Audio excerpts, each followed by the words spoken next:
100 hari sebelum hari pernikahan kita. Hari ini kita lagi lihat gaun pengantin. Cantik. Makasih. Dressnya. Dek, hari ke-75 sebelum pernikahan. Snow. Udah ngevlognya. Sini lihat cincin. Pusat gede banget tuh berlian. Ya udah yang itu. Salam hormat Sultan. 30 hari lagi kita nikah. Juliet, Surprise. gue mau jujur. Soal Snow, Ini cewek baru gue. kita putus.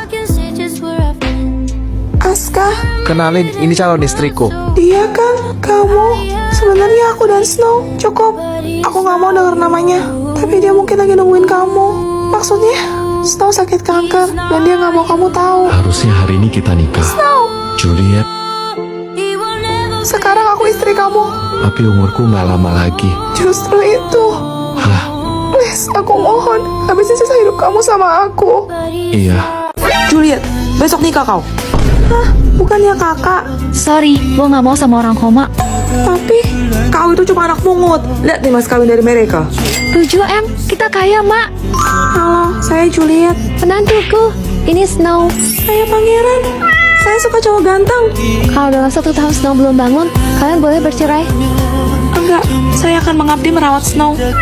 Kamu baik sekali. Tolong ganti kepemilikan villa saya di Bali atas nama Juliet. Hah, seriusan? Matahari pagi bagus untuk kesehatan. Masa sih? Katanya bumi itu datar loh. Isengin gemes banget. Gak kerasa udah sebulan aja. Kalian memang cocok, sama-sama menyedihkan. Mana sertifikat villa lo? Tak cukup apa kalian jual aku? Kayak Marikan? Atau Atau apa? Snow? Alamak, Sedikit saja Anda menyentuh istri saya tidak akan tinggal diam. akhirnya dia sadar. Snow, pegangin dong. Woi, Snow, lu di mana? Di atas. Turun lu, bantuin gua bawa nih, berat banget. Gak bisa. Tangan gue kepake dua-duanya. Mau ngapain? Pegang susu Juliet. Hah, coba. Susu apaan? Putih banget. Wah, nggak bener nih. Pengen gue sedot rasanya. Jangan gila lo. Hai Vian.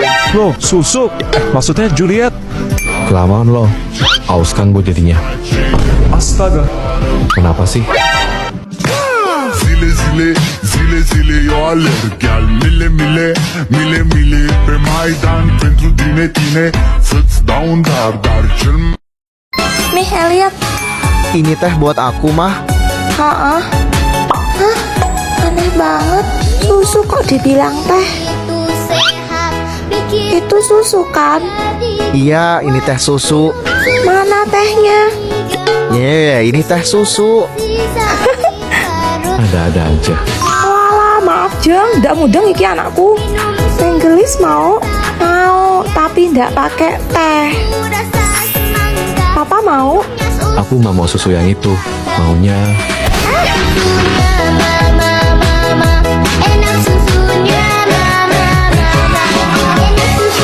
Hari ini kita ulangan. Soalnya cuma 1. yes. Silahkan dicatat soalnya. Alhamdulillah. Baik-baik. Ulangan mulu.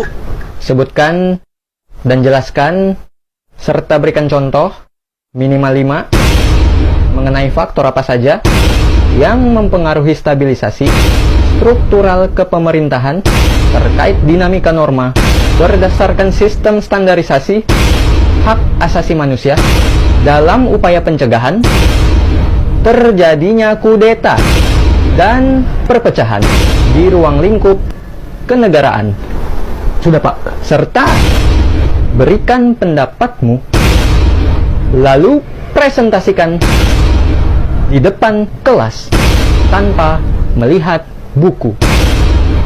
Kumpulkan dalam bentuk tulis tangan dan tidak boleh ada tip X. Aku pulang. Juliet cepat siap-siap Kita dipanggil ke istana Masa gara-gara tadi pagi? Kita pacaran. Gak bisa, Snow. Aku ini cuma anak adopsi. Sedangkan kamu, seorang prince, putra mahkota dari negara ini. Duh, berat. Aku pergi dulu. Lo dengar? Enggak. Awas kalau lo sampai buka mulut. Salam hormat yang mulia ratu. Boleh saya lihat? Tidak salah lagi. Baginda Raja berdahulu dan kakek Anda sudah sepakat untuk menikahkan penerusnya. Maksudnya? Dia adalah tunangan Anda, Pangeran. Apa? Ingat ya, pernikahan ini cuma formalitas. Snow, Tifa adalah penyelamatku.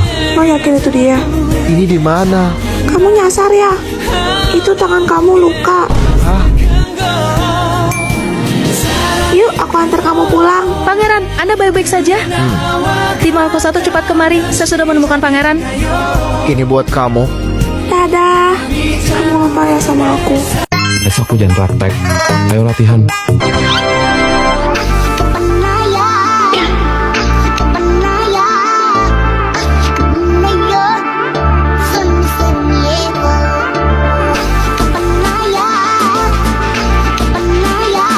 Kemarin skibidi dop dop. Sekarang dah lah. Suatu malam aneh, aku nemu botol nyeleneh. Di dalamnya ada yang aneh, ada makhluk yang nyeleneh. Dia berkata kepadaku seperti minta tolong. Dia berjanji kepadaku akan beri hadiah. Asal kamu bisa keluarkan aku dari botol ini. Akhirnya ku tolong dia, akhirnya ku dapat hadiah. Dia kasih sebuah mantra yang buat aku sejahtera. Abra abra abrakadabra, abra abra abrakadabra. Katanya semua mauku bisa jadi kenyataan. Aku mantrain kekasihku biar gak nakal lagi. Abra abra abrakadabra, abra abra abrakadabra.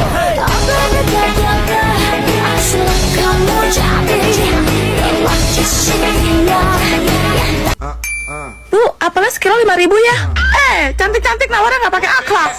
Ini buat praktek kerja kelompok sama teman-teman saya, Bu. Ada gila-gilanya kau? Ya, masa nggak boleh sih, Bu? Beli apaan sih lo? Alamak, Lama amat dari tadi. ganteng kali. Ini loh, ibunya nggak boleh nawar. Udah belanjanya. Neng, ambil semua dagangan saya. Sekalian gerobaknya. Tukar sama yang rambut hitam itu. Ambil aja, Bu. Jadi tukang kelompok Snow. Domehere.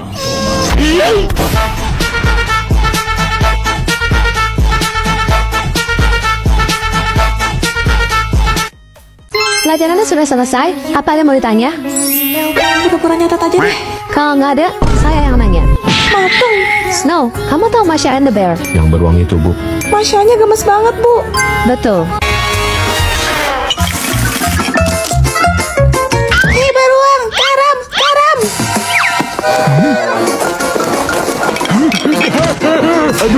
Tapi kalian tahu nggak, di balik kelucuan kartun itu, terdapat cerita tragis di belakangnya. Masa sih? Jadi Masha and the Bear itu terinspirasi dari sebuah keluarga di Rusia yang mengajak putrinya untuk menonton pertunjukan sirkus. Terus, Tapi anak kecil itu lepas dari penglihatan orang tuanya dan masuk ke dalam kandang beruang yang sedang kelaparan. Anaknya dimakan dong. Tak lama setelah itu, orang tuanya pun depresi berat dan memutuskan untuk mengakhiri hidup mereka. ternyata gelap banget. Itulah mengapa sosok orang tua Masya tidak pernah muncul di film tersebut. Seperti biasa kalau malam Jumat gue bakal ngundang tamu ke studio buat cerita pengalaman horor mereka. Selamat malam Hazel. Malam Ceh, silahkan. Kejadian ini aku alami waktu aku SMP. Sore tuh pulang sekolah aku jalan kaki sama teman-teman sambil ngobrol. Jadi aku kayak nengok-nengok ke belakang gitu kan. Nah aku ngeliat ada cewek pakai baju biru, rambutnya basah kayak habis keramas. Oke, dari berlima sisa berdua. Yang tiga biasanya ke rumah teman aku si C. Nanti mereka dijemput di sana sama papa mamanya. Nah aku sama dia lanjut ke jalan raya buat cari bemo. Angkutan umum ya? Iya, nggak berapa lama dapet. Aku sama dia naik. Terus cewek baju biru itu juga ikut naik.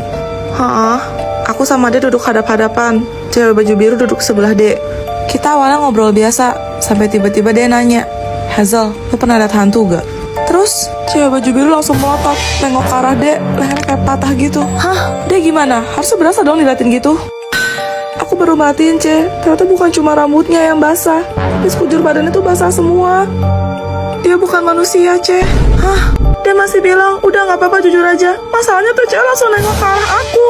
Mateng. Aku jawab gak pernah. Sialnya, dia turun duluan karena udah nyampe rumahnya. Ninggalin aku yang rute rumahnya paling jauh. Serius? Aku cuma bisa berdoa sepanjang jalan. Tapi malah tiba-tiba keinget sama cerita mama aku. Karena SMP aku tuh dulunya bekas komplek kuburan. Apa? Akhirnya karena gak tahan, aku maksa minta turun. aku bayar ongkos, aku jalan dan aku nggak nengok lagi ke belakang sama sekali sampai aku nyampe di rumah. Kamu bisa lihat aku ya?